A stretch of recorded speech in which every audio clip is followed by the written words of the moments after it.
안녕하세요. 코인우먼입니다. 오늘은 11월 19일 토요일입니다. 건강한 주말 시작하셨기를 바라며 영상 시작하겠습니다. 리플 관련 소식부터 시작하겠습니다. 리플이 아일랜드에서 라이센스 취득을 시작한다는 소식을 알고 계실 겁니다. 어제 오늘 리플과 관련해서 가장 핫한 소식 중에 하나인데요. 리플 법률 고문은 CNBC와의 인터뷰에서 리플은 미국에 본사를 두고 있지만 SEC와의 법적 다툼으로 고객과 그리고 수입의 대부분은 미국 밖에서 추진되고 있고 앞으로는 유럽에서 영역을 확장할 것을 기대하고 있다고 언급했는데요. SEC와의 소송 때문에 리플이 코인베이스 등 주요 미국 거래소 등에서 상장 폐지가 되었고 자위든 타이든 리플의 수입의 대부분이 미국 밖에서 이루어지고 있다는 것 우리가 너무 잘 알고 있는 내용인데요. 그렇다면 유럽으로의 확장을 도모하는 것은 리플이 소송에서 패소했을 경우를 대비하는 것은 아닌가라는 생각을 하실 수도 있을 것 같습니다. 그렇지만 저는 리플이 유럽을 선택하고 집중하는 것은 미국에서의 승소는 당연하고 또 다른 차원에서 매우 똑똑한 선택이지 않을까 생각이 드는데요. 리플이 아프리카나 남미, 중동 등에서 확장해 나가는 것과 그리고 유럽에서 확장하는 것과는 그 목적이 같으면서도 조금 다르다고 생각이 듭니다.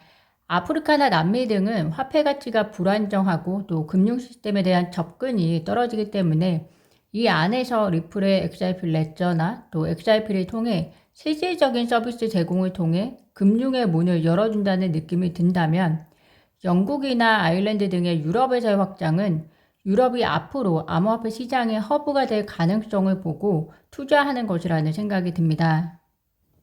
이미 선진화된 나라에서는 화폐가 이미 안정이 되어 있기 때문에 아마도 리플이 유럽에서 꾀하고자 하는 역할은 리플 XRP가 스테이블 코인의 역할을 하거나 혹은 각국의 CBDC에 있어 브리징 화폐로서 역할을 하거나 혹은 ISO 2002 도입과 함께 이미 ISO 2002를 장착한 리플이 국제 송금에 있어 브리징 역할을 하거나 혹은 웹3의 개척을 위한 가능성이 상당한 시장으로서 보고 있을 수도 있고요.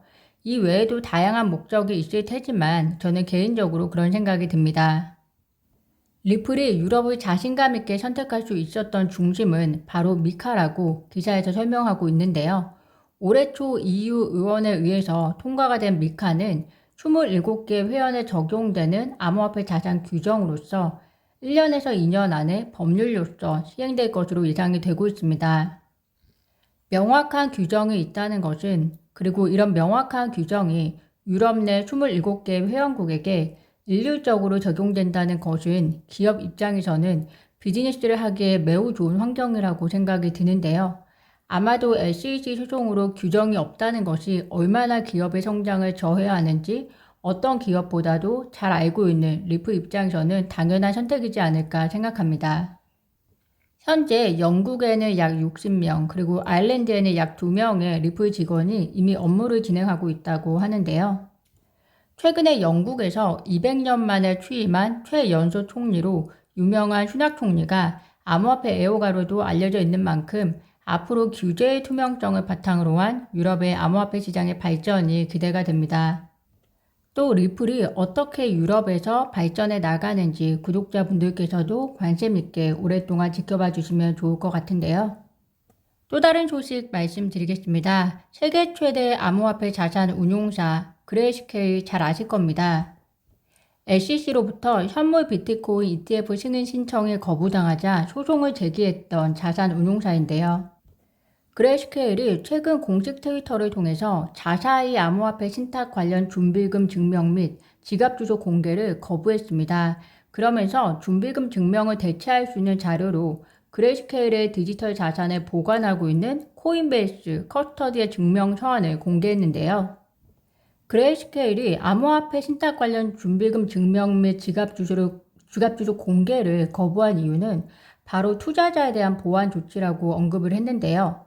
어떻게 보면 준비금 증명을 하라는 거나 혹은 그레이스케일이 이야기하는 투자자에 대한 보안 조치를 이유로 이를 거부하는 거나 목적은 결국에는 투자자의 자산을 보호하기 위한 것인데 정말로 투자자를 보호하기 위한 것이라면 그 중에 어떤 옵션이 더 득이 될 것인지에 대한 판단이 우선이 되어야 하지 않을까 싶습니다. FTX 사태 이후 본인들이 이야기하는 우리 기업은 안전하다. 우리는 사용자의 돈을 모두 내줄 수 있는 충분한 자금을 가지고 있다. 이런 말은 사실 쉽게 믿어서는 안 된다고 저는 생각이 되어지고요. 샘 뱅크먼을 포함해서 많은 전문가들이 FTX는 절대 파산하지 않는다고 했는데 지금은 관련 트윗 내용은 많이 사라지고 결과적으로 투자자, 사용자만 피해를 고스란히 입은 결과를 끼쳤습니다. 그렇기 때문에 그레이스케일의 상황도 긍정적인 상황이든 그렇지 않든 잘 따져서 살펴보셔야 할 것 같습니다. 블룸버그 통신에 따르면 조시 하울리 미국 공화당 소속의 미주리주 상원 의원이 샘 뱅크먼이 미국 민주당에 3,700만 달러 이상을 기부했다. 해당 기부금과 관련해서 샘 뱅크먼과 그리고 FTX에 규제적 혜택이 발생했는지 여부를 조사하고 있다고 말했는데요. 동시에 테드 크루즈, 트럼프의 열렬한 지지자이자 비트코인 5만 달러를 매수한 것으로 유명한 미국 텍사스주 상원 의원 역시 공화당 출신인데요. 그는 바이낸스는 FTX 인수 관련 발표 이후에 너무 빠르게 포기를 선언했다. 악의적인 의도가 있었음이 드러나는 부분인데 관련해서 추가 조사가 필요하다라고 이야기를 했다고 합니다. 문제의 본질을 바이낸스에 포커스하는 것은 좀 이해가 안 되는 부분이긴 한데요.